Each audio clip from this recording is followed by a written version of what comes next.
একটা গল্প বলি। 1890 সালে আমেরিকাতে একটা বাচ্চা শিশুর জন্মগ্রহণ করেছে।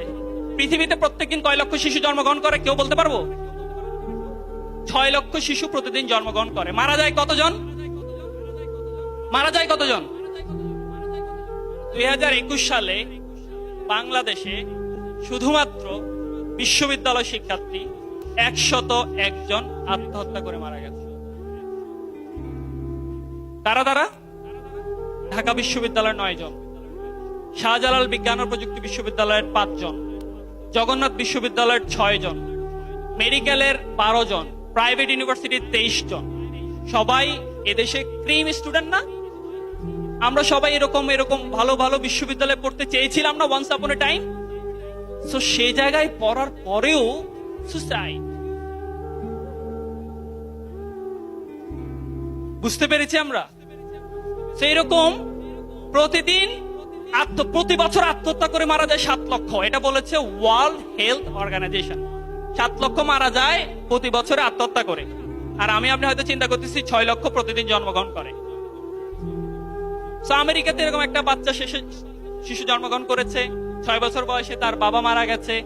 নর্মালি গল্পগুলো এমনই হয় না, বাবা মারা যাবে, কিছুদিন পরে মাও মারা যাবে। তো মা তার মারা যায় নাই, তার মা তার সাথেই ছিল। সে কৃষি কাজ করতো ক্লাস 7-এ, ওদের গ্রেড 7 গ্রেডে তাকে ড্রপ আউট দিয়ে দিছে, টাকা পয়সা দিতে পারে না।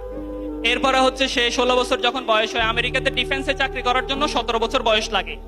তো 17 বছর হয় নাই, সে চুরি করে তার বয়স 17 করছে, করে ইউএস আর্মিতে যোগদান করছে।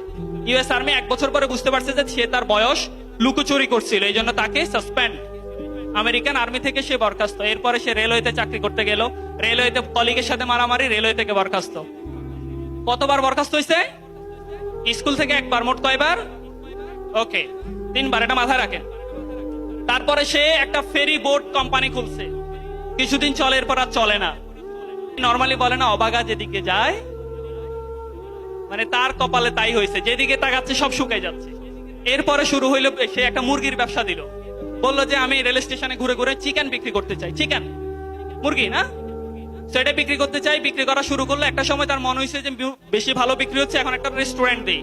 একটা রেস্টুরেন্ট দিল, শুরু হইলো 2য় বিশ্বযুদ্ধ। ওই যে বললাম, অবাগা যেদিকে যায়। বিশ্বযুদ্ধটা এখন কেন শুরু হইতে হবে? সো বিশ্বযুদ্ধে তার দোকানটা শেষ। এরপরে সে আবার, তার বয়স এখন 67 ইয়ার্স। কত? 67 ইয়ার্সে আমাদের কি হয়, চাকরি থেকে রিটায়ারমেন্ট দিয়ে পেনশন টেনশন নিয়ে আমরা এখন, কিন্তু সেই মানুষটা 67 বছর বয়সে শুরু করছে মাত্র। এন্ড শুরু করার পরে তার একটা সিক্রেট, ওই যে সেই চিকেনের ব্যবসা, সেই ব্যবসাটা শুরু করলো। করার পর একটা সিক্রেট রেসিপি বের করলো।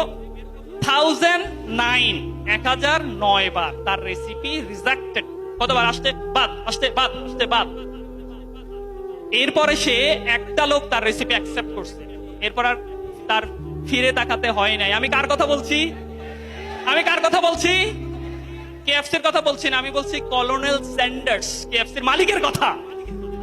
ওকে, সো আমাদের পৃথিবীর এমন কোন বিমানবন্দর নাই বিখ্যাত যেখানে কেএফসি নাই। বর্তমানে 22,104টি তাদের ফ্র্যাঞ্চাইজি 150টা দেশে। কত বছর বয়সে শুরু করছিল? আমরা কত বছর বয়সে আত্মহত্যা করি? কত বছর বয়সে?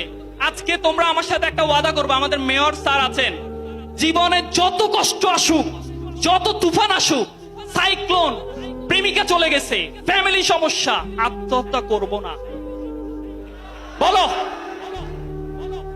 এখানে যারা আছো, তোমার যদি কোনোদিন মনে হয় যে আমার জীবনটা শেষ, আমি আর রাখতে চাই না, সেদিন আত্মহত্যা করার আগে আমাকে ফোন দিবা যে ভাইয়া শেষবার আপনার সাথে কথা বলে 1 কাপ চা খেয়ে আত্মহত্যা করতে চাই। কে দিবা? আচ্ছা ঠিক আছে, আত্মহত্যা করার জন্য যদি কারো মাইন্ডসেট আসে 1 ঘন্টা দৌড়াবা, তারপর আত্মহত্যা করবা। কয় ঘন্টা? 1 ঘন্টা দৌড়াতে পারলে আত্মহত্যার ভূত মাথা থেকে চলে যাবে।